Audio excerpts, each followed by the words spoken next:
Hey, what's up people, welcome to another video. So today I'm going to review the Nissan Juke. This one in particular is a 2013 model that was shipped to the country in 2018. It's a 1600, the sport version, and I'm going to tell you the things I like about this car, the things I don't like about this car, and the reasons why I decided to buy it. By the way, she has a name, she's Lisa, so walk with me throughout the video. The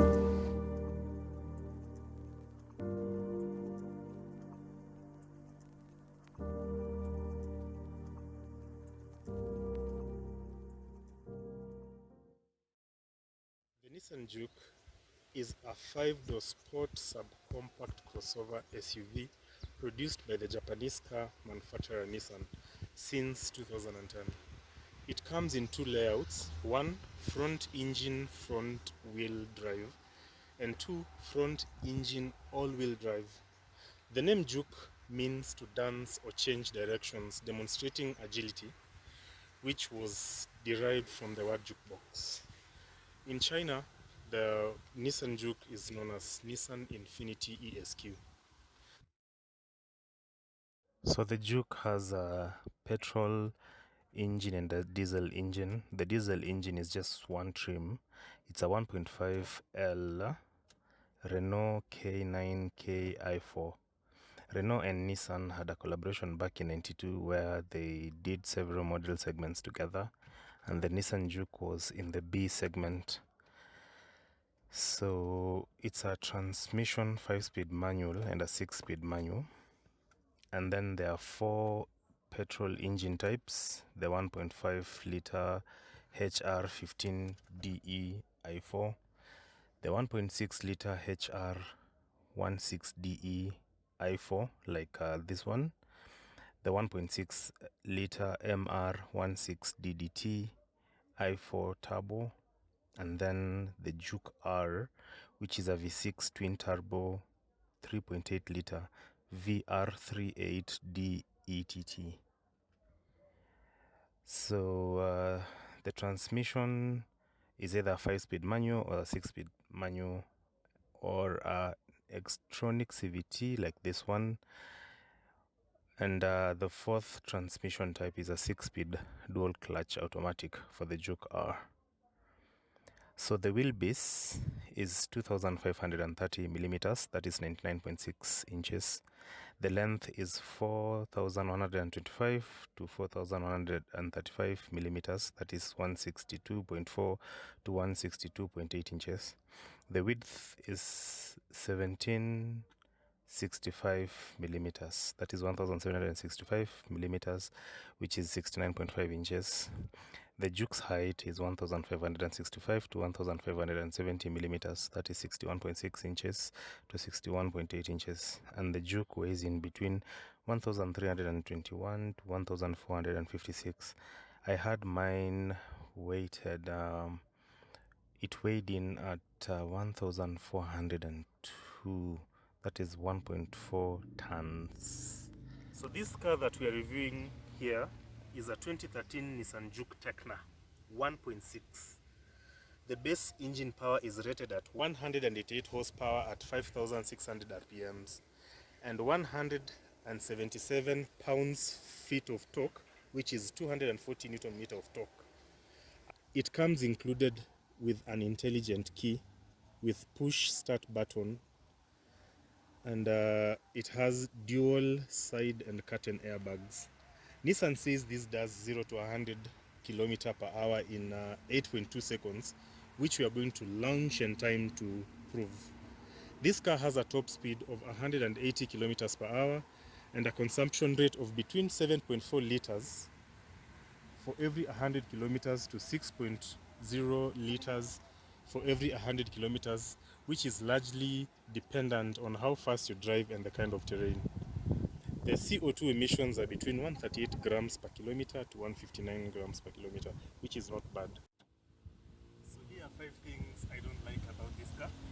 So as much as there's space for the passenger here, there's limited space at the back seat, as you can come and see. When I was seated in front here I was really comfortable. There isn't so much space at the back, and then the space above here isn't also that much, but I'm 5'8", so I think it is pretty much okay. You see, the thing is, there is some space over here in the boot that really isn't much used. Just a minute, I have to get this out for me to show. One long angry line later. This is what I'm talking about. I wish when Nissan was designing this car, they would have taken the seats a little bit back and increased some space. That's number one. So the second thing I don't like about this car, this is an internal combustion engine. Most of the sport crossover SUVs, such as the Honda Diesel, are hybrid. This is full internal combustion engine. So it means all the power that drive this vehicle come from this engine that I wish it would have been hybrid. It would have been better. Issue number 3 that I don't like about this car is the infotainment set. When you put on the car, this is actually an aftermarket radio. The radio that was here was pretty much the same size. I think it is 6 inches. So I wish the area where the infotainment set would have been bigger, like 9 or 10 inches. I know they were trying to compensate for space when they left the lower part for the icon, the integrated control unit, but I wish the space would have been bigger. It would have been better. So issue number 4, this pretty much doesn't bother me, but most people that I've talked to, this bothers them. As much as we all know this was supposed to be a women's car, so when you're carrying your child, how is your child supposed to reach the door handle when it is way above? Unlike most cars where it is here, it looks good. I kind of like it, but I know most people wouldn't like it being here than it being here. Issue number 5, these bulging parking lights with the indicator function. They are protruding over the bonnet. It is normally visible from the inside. So when you're driving, you can see the bulginess. I personally like it, but most people don't like this light about this car. So it's not all annoying. Here are 5 things I like about this car. Given it's a 2013 model, there's so much automation that has gone into this car. For instance, when you lock the car, the windows automatically retract, the side mirror windows. The second part of the automation is when it's raining, it has a rain sensor on top. The windows automatically lock when it senses you're not around the car, and the key fob is also not close to the car. The car has ABS systems that kick in mostly when you are driving and you're drifting. So the second thing I like about this car is there's so much legroom for a driver. I can move around with the steering wheel. This is my comfortable driving position, but you see, if I was a tall person, I would still manage to drive comfortably. But the problem is the people that I'm carrying behind, they wouldn't have much space. But you see, the thing is, when the driver is comfortable, the ride becomes comfortable. Yes. So the third thing I like about this car is the gearbox. It was motorbike inspired. It looks like the engine and the fuel tank of a motorbike. I like how the shape looks like it kind of really looks like a sport bike, and it brings the car aesthetic looks. It makes it look unique. Fourth thing that I like about this car is the icon, the integrated controls. The icon also lights. It tells you it has 2 different modes, the driving mode and the air condition. So right now we've put the driving mode. There's the eco, there's the sport, and then there's the normal. When you are on eco, the car doesn't have much power, but it saves so much on fuel.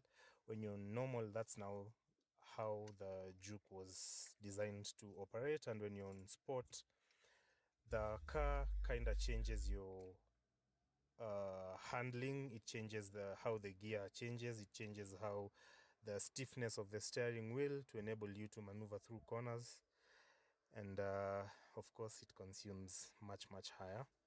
So these are modes you can move through.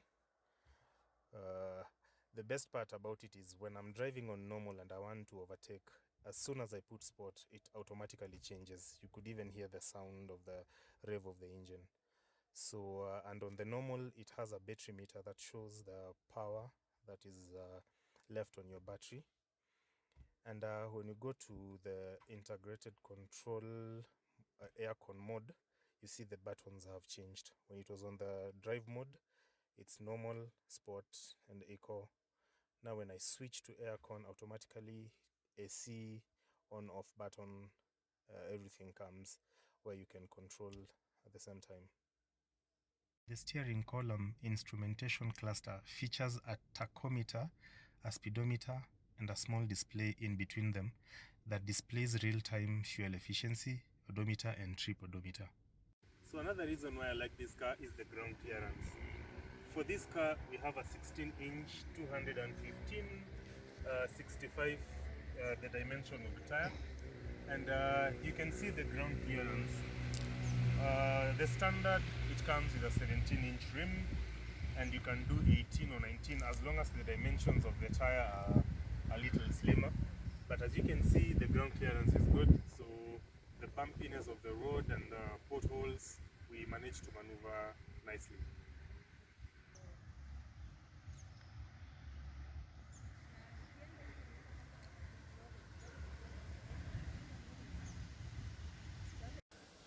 Let's go launch this car. What do you think?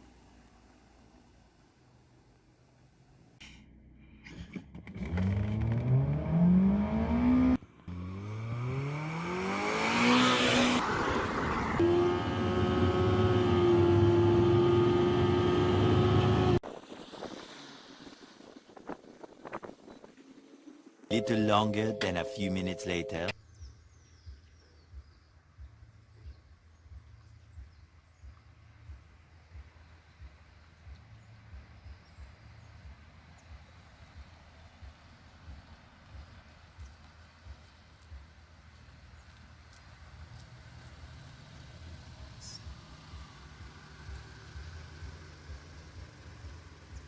So what is my take about this car?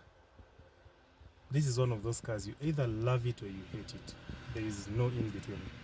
The people that you find mostly who talk about this car, they say it's either very ugly because it looks like kinda like a frog, or people say they love the curves and how subcompact it is. So what is my take?